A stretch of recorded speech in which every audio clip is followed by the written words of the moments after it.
The strongest hero who ever lived.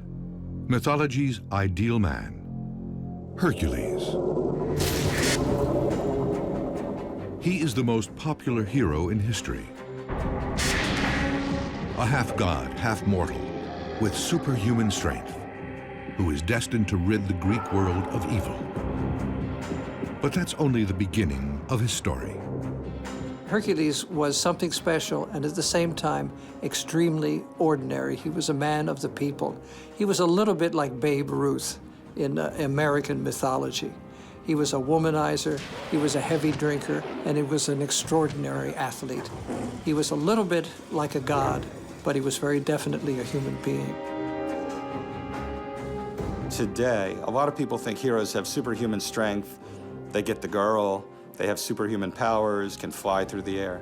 It's a different conception in the Greek world. A hero is someone who has superhuman strength, but someone that has to suffer. And Hercules is the consummate hero in Greek society.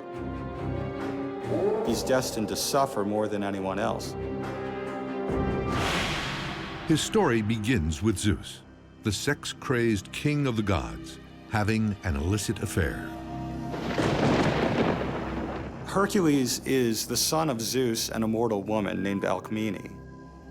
Classical mythology is loaded with stories of gods who impregnate mortal women and give birth to gods or demigods. So this demigod idea means that this person has some features that are very godly, some divine powers, but at the same time, he is mortal, he can die. I suspect that the Greeks invented this idea because they wanted to reach the gods as much as possible, to create images of themselves that are closer and closer to the gods. Hercules would grow up to be Greece's model hero.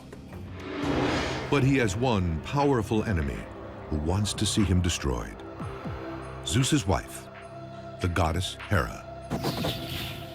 She's the queen of the goddesses, and she has wonderful beauty, she's supremely intelligent, she's mighty, but she's also exceedingly jealous because Zeus is always running after other women. Zeus fathers countless children with a variety of mortal women.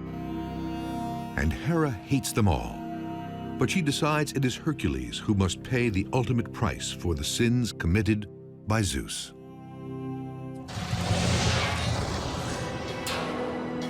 One night, while Hercules is still a baby, Hera sends 2 poisonous snakes into his nursery.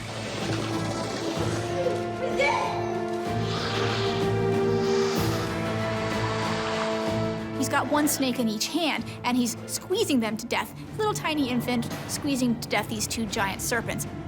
Everyone knew at that point that there was something a little bit different about Hercules. This is one of the reasons why Hera will hate him, because she cannot kill him. She can make his life wretched, but she cannot kill him because destiny says he will become immortal. And even a god has to obey destiny. As the story continues, Hercules comes of age, a man-god straddling 2 worlds, the human and the supernatural. He is too strong to be a human. He's sort of like a god trapped in a human's body. Often, he accidentally does bad things to people around him, like he accidentally kills people, he accidentally damages property. He can't really control himself. This superhuman strength makes it impossible for Hercules to blend into Greek society. Desperate for some semblance of normalcy, Hercules marries a beautiful princess who bears him 2 sons. But his domestic bliss is short-lived. His nemesis Hera soon returns, determined to make sure he never knows happiness. This time, she'll transform him from family man to murderer by driving him mad. She sends madness to him as he sleeps, and he, in his madness, believes that his wife and his children are his enemies. In the dead of night, Hercules commits an unspeakable horror.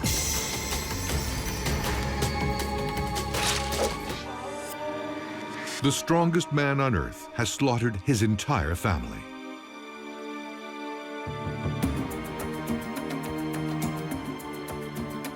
When his blind rage subsides, it is replaced with intense remorse, a horrible anguish that will plague him forever. The ancient Greeks called this a blood guilt. For guidance, he seeks out ancient Greece's greatest prophetess. Hercules' crime is so great that only one, the most powerful religious authority of his time, could help him solve it, and that's the Oracle of Delphi. At Delphi, the oracle tells Hercules that only a terrible penance can absolve him of his crimes.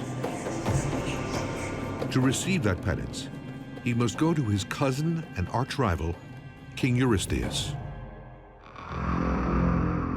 But it's a trick. Hera is using the oracle and King Eurystheus to crush Hercules. Eurystheus assigns Hercules 12 challenges, all designed by Hera. They will forever be known as the labors of Hercules. In them, the hero is challenged to rid the Greek world of its greatest evils, to confront its most savage beasts, forces of nature, evil tyrants, and monsters. No man could be expected to survive even one of these challenges. But Hercules must overcome 12. One labor at a time, Hercules is making amends for killing his family. So far, he has proven himself greater than any obstacle that Hera and her puppet king, Eurystheus, have dreamed up. And with each struggle, he is only getting stronger. Now, one last test remains. For his 12th and final labor, Hercules must find his way to the mysterious underworld of the dead, Hades. There, he must capture Cerberus, the three-headed guard dog at the gates. Hercules tries a diplomatic approach with Hades. He asks for permission to take his guard dog up to Earth. Hades agrees on one condition. Hercules must overpower the beast with nothing but his fists. This is the final moment of truth.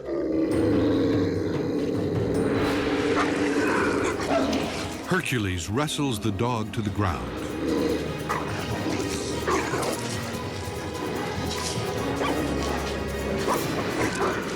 And beats it into submission.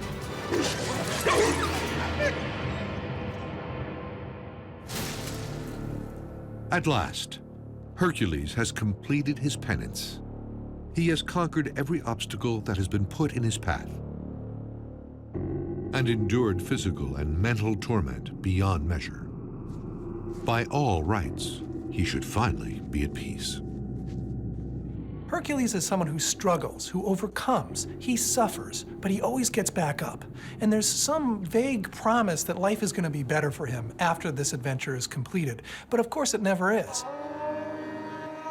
Hera holds an undying grudge against Hercules for being Zeus's illegitimate son.